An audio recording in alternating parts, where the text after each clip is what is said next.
Figured I'd do a video of the Dodge Dakota. Just a walk around. Just give you guys some more detail on this build. Let's take a look. Let's start with the exterior. And this is it. Pretty simple.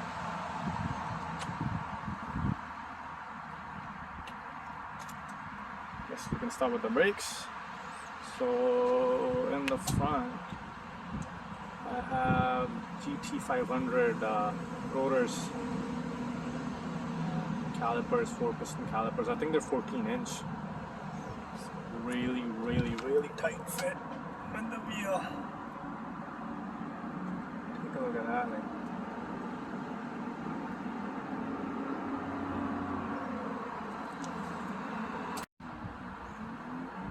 So these Dakotas, they come with a really weird bolt pattern. 6 bolts. I don't know what the spacing is. I believe it shares it with the Dodge Viper. Really hard to get aftermarket wheels. So I converted the bolt pattern to 5x1 14.3, which is super common. Mustangs, BMWs, a whole bunch of cars use them. So how I did that was I'm running a Crown Victoria, I think, like the wheel bearing and hub. I just had to machine down the spindle, Dodge Dakota spindle, and to the diameter of the Crown Victoria hub, and it slid right on. What else? The calipers, to fit the calipers, it was really easy. All I had to really do was make some spacers. The bolt, the bolt holes lined right up with on the knuckle. I just had to make some spacers to space them out, and that's it. That's all I had to do to fit these brakes. They're awesome. I mean, they slow the truck down no problem. You can go 150 miles an hour, over 200. It'll just bring the truck down to a stop in no time. In the rear, I'm running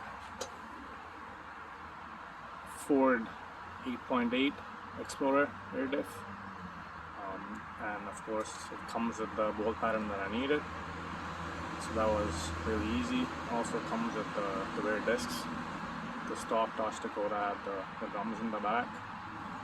You can see I got those cheap ass ugly Summit slapper bars, traction bars, whatever you want to call them. I'm gonna paint them black. Just look at really ugly color. I'm too lazy to paint it. For the wheels, I'm running some Nittos NT555Rs. They're like a 305 45 R18. They're nice and beady. I mean, when they're hot, I can even hook up at first gear on a roll. So I like these tires. You can tell they're really sticky, and all that stuff is sticking to them. I like them. In the front, I'm running just the NT555s, I think. G2s, I guess it's the second generation. 275 4D R18s. Let's see what else.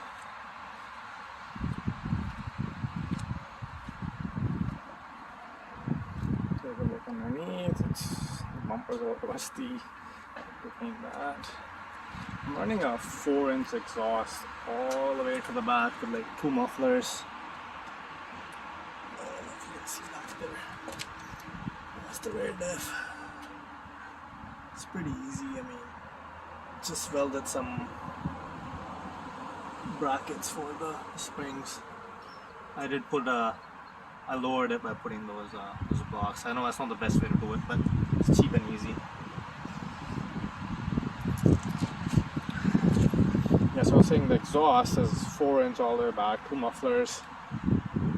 One is a small resonator in the back, and in the middle I have a big diesel 4-inch muffler.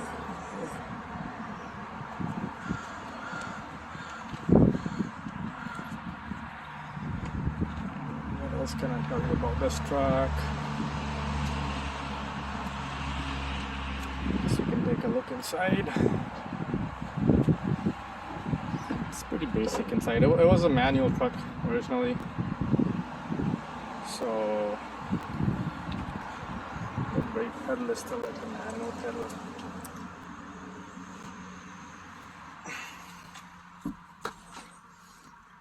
It's just the shifter I'm running, a bunch of cables running around.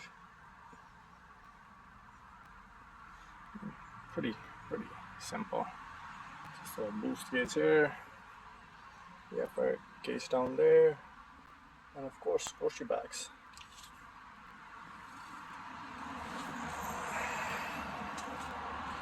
Okay, let's pop the hood. Just take a look underneath the hood.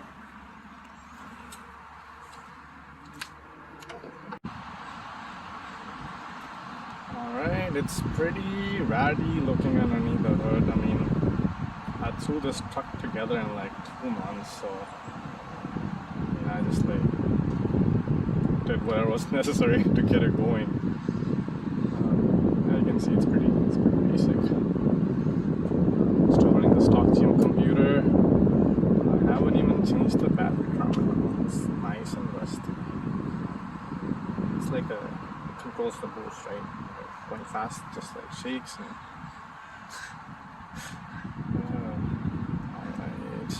I'm running an air-to-water intercooler. It was like an eBay one. I actually just finished it today. I was running an air-to-air intercooler earlier, and I put that setup in my Mercedes, the intercooler, and then for the truck, I upgraded to this guy here, air-to-water. That's the heat exchanger in the front. It was a Civic Rad. I just ordered on Amazon and just built some fittings to it, and I just modified it a little bit. That's the transpooler. That's the borgwarner S475 T4. Really small exhaust wheel, 8374. 110 AR. It's really responsive. I like it that way. It's just the air intake is down by the fender, so it's nice and cold, doesn't suck hot air from underneath the hood. What else can I tell you guys? I think it's JGS wastegate. It's like a big wastegate, I think 60mm or something. Yeah. It's pretty ghetto underneath the hood. That's the coil pack mounted on this side.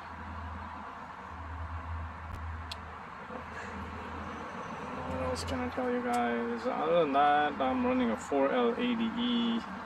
It's got a Circle D triple disc torque converter.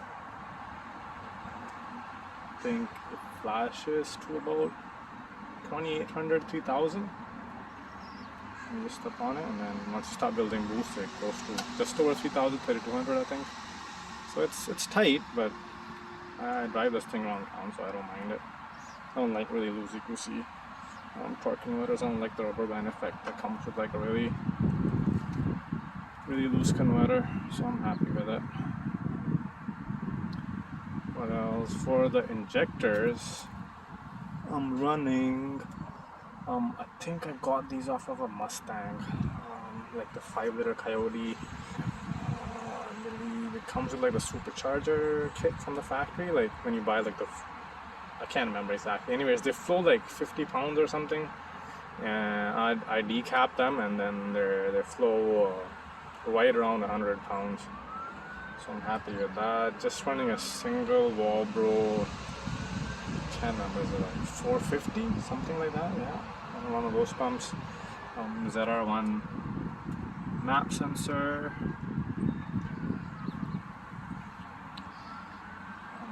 Okay, what else? I mean, pretty basic stuff. The stock throttle body, stock fuel rail, stock regulator. I mean, a lot of stuff is stock. I am running underdrive damper. Just had it laying around, so I throw it on. Why not?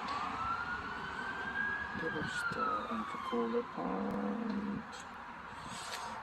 Blank for the water mats. This right there. Blank for the water mats. I have the tank in the bed. The pump and the tank are on the bed. Yeah.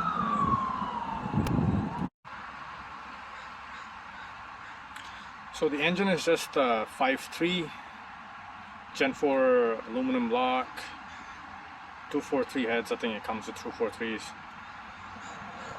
Stock everything. I mean, like, it has stock piston rods. I did pull out a couple of pistons and I checked the ring gap, and it was actually really loose. I was surprised right from the factory, so I never had to do anything. I left the rest of them alone. The bearings checked out okay. It's got a LS9 cam, some Brian Tooley, I think dual valve springs, and yeah, like some push rods, hardened push rods. So yeah, pretty basic setup. Idle's nice and quiet at like 600 RPM. Doesn't like lope or anything. It just that glass smooth idle. I like that.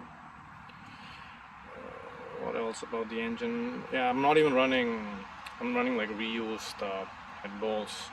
I didn't even like get new ones or head studs. It's just, yeah, like stock reused head bolts with the LS9 gasket, LS9 head gasket. Yeah, I mean, that's about it for the engine. What about the transmission? I told you guys it's for a lady, but I did rebuild it. It has nothing fancy in it, just some like mods, like the direct clutch mods. Very basic stuff. Like, if you look up online, you can find it. So it's yeah, just some new clutches, some mods, and that's it. And it's holding up pretty good. I think the only thing that I might upgrade later on is put in a billet input shaft. I believe that's what usually goes on these. But other than that, it's, yeah, some stock. What else? Believe it or not, I'm still using the stock Dakota drive shaft that came with the truck, unmodified. I didn't even have to shorten it. It was out of a manual truck, and all I had to do was get a slip yoke, get a conversion U-joint, and same for the back. I just had to get the flange that goes to the 8.8, and it was exactly the right length. I mean, can't you believe that? I mean, I was surprised. Just a little tidbit there.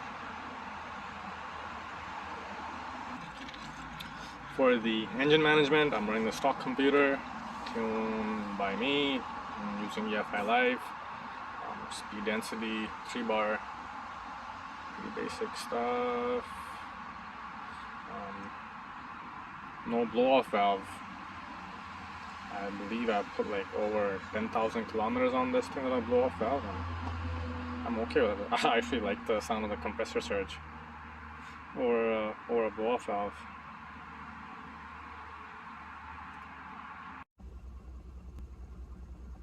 Oh, and I forgot to tell you guys, I have a Cortex electronic boost controller. I love it. I mean, if anybody's in the market for a electronic boost controller, I would definitely recommend it. It does boost by gear, boost by speed, yeah, you name it, and it can do it. I'm pretty happy with it.